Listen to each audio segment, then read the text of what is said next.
Sushant Singh Rajput case में CBI की closure report दाखिल। एक्टर ने खुद ली थी अपनी जान, कोई और जिम्मेदार नहीं। रिया चक्रवर्ती को मीडिया ट्रायल से हुए नुकसान की भरपाई कैसे? 129 कार्टर दोस्तों, 129 कार्टर सुशांत सिंह राजपूत के मेरे साथ आशुतोष भी जुड़ रहे हैं। आशुतोष, बड़ा डेवलपमेंट क्या है? बड़ा डेवलपमेंट आशुतोष ये है कि 302 का केस दर्ज होगा, मतलब मर्डर का केस दर्ज होगा। आशुतोष, अगर मर्डर का केस दर्ज होगा तो रिया गैंग जो है उसके खिलाफ भी मर्डर को एबेट करने का केस दर्ज होगा। मतलब जो सुसाइड कर रहे थे उनको जाना होगा।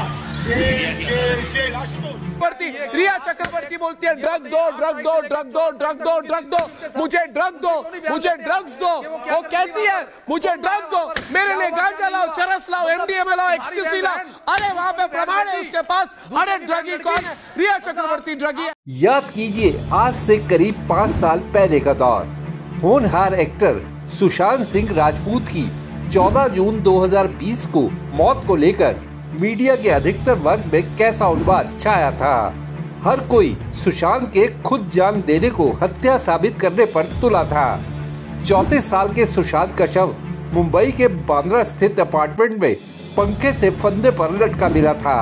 इस घटना को लेकर सबसे ज्यादा निशाने पर थी सुशांत की एक्स गर्लफ्रेंड और एक्टर रिया चक्रवर्ती।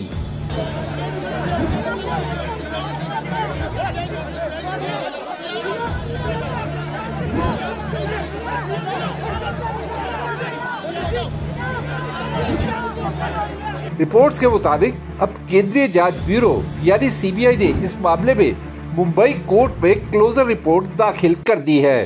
इस रिपोर्ट में सुशांत की मौत के लिए किसी को भी जिम्मेदार नहीं ठहराया गया है, यानी सुशांत ने खुद ही अपनी जान ली थी।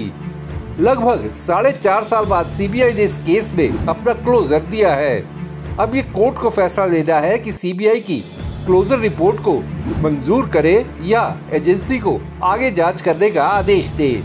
सूत्रों के मुताबिक सीबीआई को ऐसा कोई सबूत नहीं मिला जिससे कि साबित होता हो किसी ने सुशांत को खुद ही अपनी जान देने के लिए उकसाया।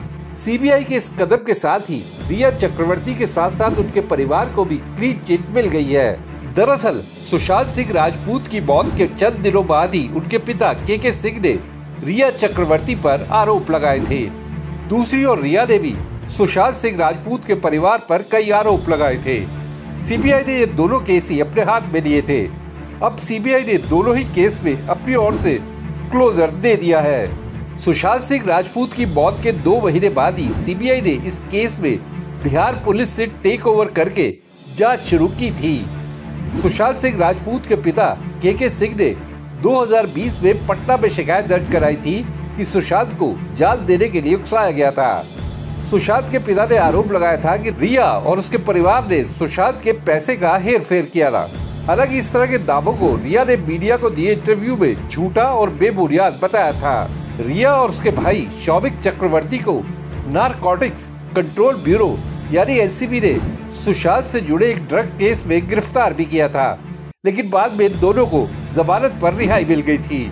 सीबीआई की ओर से जांच हाथ में लेने के बाद हर किसी को लगने लगा था कि एजेंसी दूध का दूध और पानी का पानी कर देगी।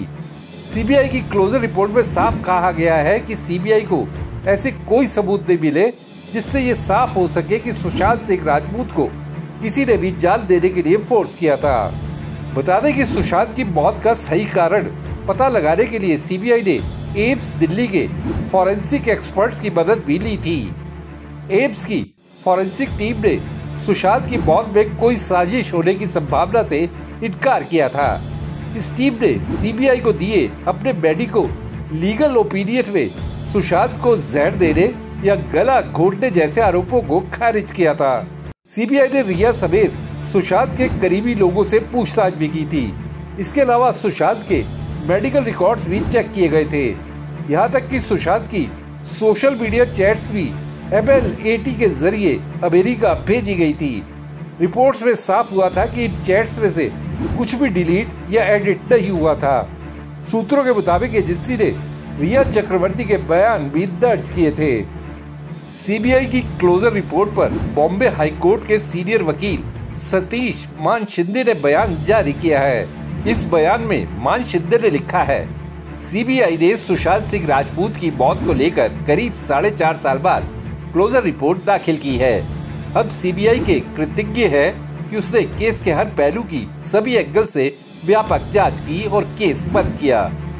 सोशल और इलेक्ट्रॉनिक मीडिया पर जितने पैमाने पर झूठा नैरेटिव फैलाया गया वो पूरी तरह अवांछित था। तब महामारी का दौर था, देश में कुछ और हो नहीं रहा था और हर कोई टीवी और सोशल मीडिया से चिपका हुआ था।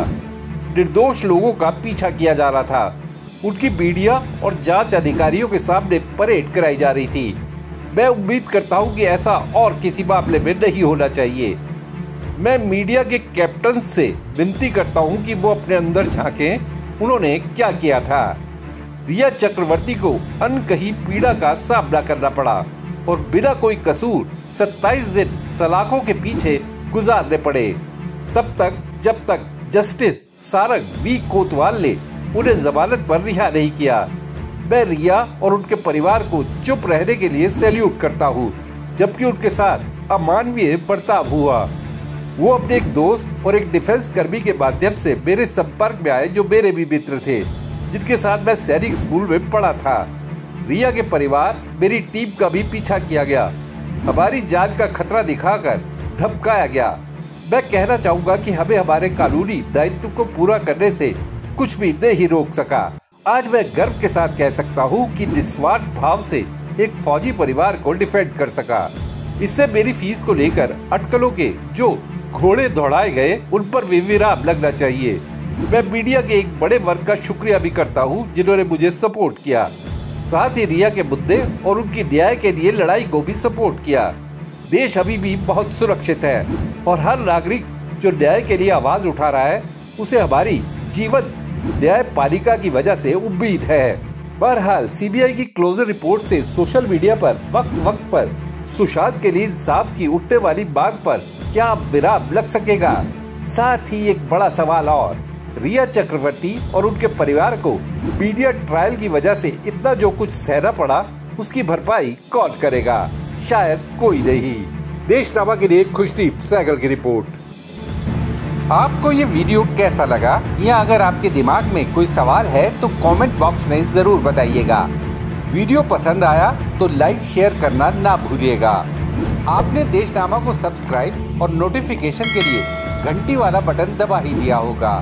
फिर मुलाकात होगी आपसे, तब तक के लिए नमस्कार।